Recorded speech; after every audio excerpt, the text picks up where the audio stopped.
before I do that, and I wanted to shoot up this just a small snippet of the many courses we have on teachhoops.com, just so you could look at it.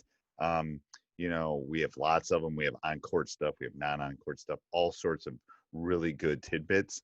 Um, you know, Basically, what is teachhoops.com? It's going to allow you to win more games, less time, and have fun doing it with a mentor. And like I was saying on one of my podcasts recently, is um, there's lots of choices out there, but very few choices. Do you get my cell phone number? Do you get the mentoring that comes along with teachhoops.com? So again, just I want to give back. I know yesterday I put up a real quick thing Jake and I did with 221, and I wanted to do this today. Let me know if there's any way I can help. Great time to work on your craft. I know some people are coaching, some people aren't.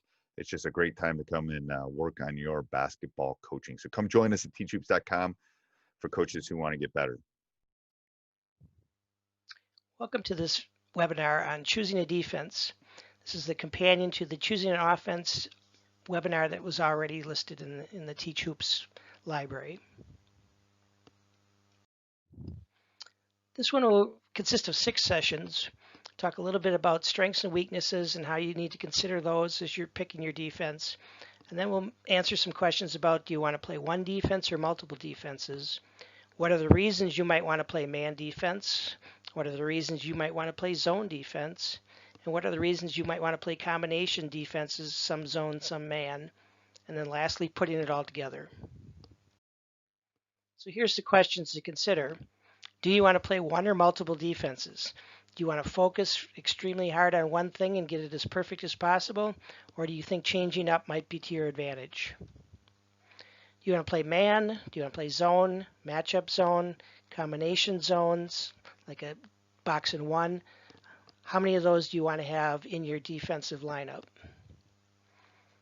And then do you want to play aggressively or pack it in? May be partly based on your opponent and as well as your own strengths and weaknesses. And you can do that in both man and zone.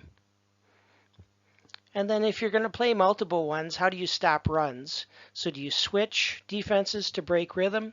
And is that a good reason why you may want to have multiple defenses? And then do you press in either man or zone, and what do you get back to on the half court setting? Some ideas about how that might be best done. And how do you decide if you want to challenge outlet passes after the other team rebounds? And how many men are you going to assign to do that? And then how about defending inbounds plays? Do you want to switch up when you do that from what you're playing as your base defense to something different? So there's different ways to go about this. You can just pick a defense off the web or off of a book and go with it. You can evaluate your team's strengths and weaknesses and then tailor them along with the opponent's strengths and weaknesses. And as I said, know your opponents, what will work best, particularly the teams in your league. So here's some general considerations about your team's strengths and weaknesses. How big are you? How quick are you? Does the other team have good ball handling and passing? That may change things. And does the other team have good shooting? So you want to look at your size and speed, but then also look at your opponent's size and speed, as well as ball handling and shooting ability. And then how comfortable are you with understanding whatever defense or multiple defenses you want to put in? So in terms of size, you have a large, average, or small team. If you have a bigger team, you might want to play more zone. If you have a very quick team that can pressure, you might want to play more man. If you are very quick, in terms of speed, yes, you'd probably be better off playing man. If you're pretty slow, then you'd probably be looking at playing more zone. In terms of the other team's ball handling and passing, are most of the teams in your league or in a specific opponent have strong, average, or weak ball handling? You may want to ratchet up the pressure against teams that don't have such good ball handling, and you may want to pack in more against teams that do. And how well do teams handle half-court pressure? That might be a reason to change up or to change maybe what your base defense is against certain opponents. How about the other team's shooting ability? Good, average, or weak? And what would be the best defense based on that? And particularly if you know that they're poor from certain areas on the court, you want to encourage more shots from that area and contest more from the key areas that you want to take away. And then they have good average or weak three-point shooting teams. That may have a fairly big bearing on what defense you want to play.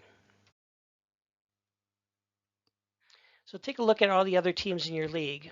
What are their strengths and weaknesses in the upcoming season? And also consider, do most of the teams in your league play man defense or zone defense? Is it a 50-50 mix? Is it an 80-20 mix? What defense is common in the league and what might be a new look that could cause some confusion? And then will you focus on preventing lane penetration or three-point shots? And those two shots in particular are where most of the points are scored. So those two areas, in the lane and three-point, are things that you definitely want to take away. And in fact, we showed this in the offensive series, but you can tell based on some of these diagrams where people are shooting from. This is the NBA shot chart. You can look at each of the hexagons there. That's one of the top 200 shot locations in the NBA. And you can see that they're grouped right underneath the basket, a large percent, and all the rest are out on the perimeter outside three-point land. And in fact, if you look, none of the top 200 shot locations is in that intermediate area. And then not only where are the shots coming from, but where is the most productivity coming from? And if you look at the green areas, those are the higher points per shot. So right under the basket, teams are shooting more than 1 point or scoring more than 1.2 points per shot, which is relatively high.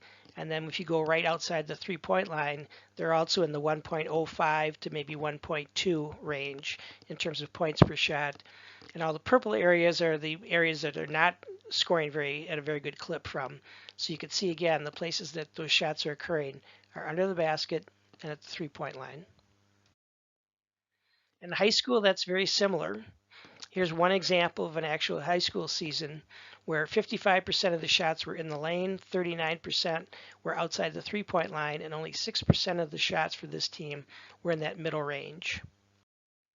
And in fact, in terms of scoring then, the area that had the highest points per shot was in the lane at 1.13, followed by three-point shots at 1.05, and then the intermediate range at 0.71. Generally, 1.0 is considered a pretty good average in the high school level, so you can see that this group was above that average, but they did not shoot well from mid-range, and that's the case with most teams. So keep in mind those high value shot areas in the lane and three-point shots as you're designing your defense. And then also consider maybe more specifically, how are you getting beat? Is it on dribble penetration and you need to take that away? Is it on cuts to the basket? You need to take that away. Is it on pick and roll plays, certain actions within offense that are hurting you? And what about three-point shots? As a high value shot, you want to make sure that you're not getting beat. And then lastly, are other teams getting a lot of offensive rebounds? Some defenses are better at blocking out than others, and so you may want to keep that in the mix in terms of what you want to pick. So pick your defenses to address or cover up your weaknesses and to take advantage of the weaknesses of your opponents. Next up, do you want to play one defense or multiple defenses?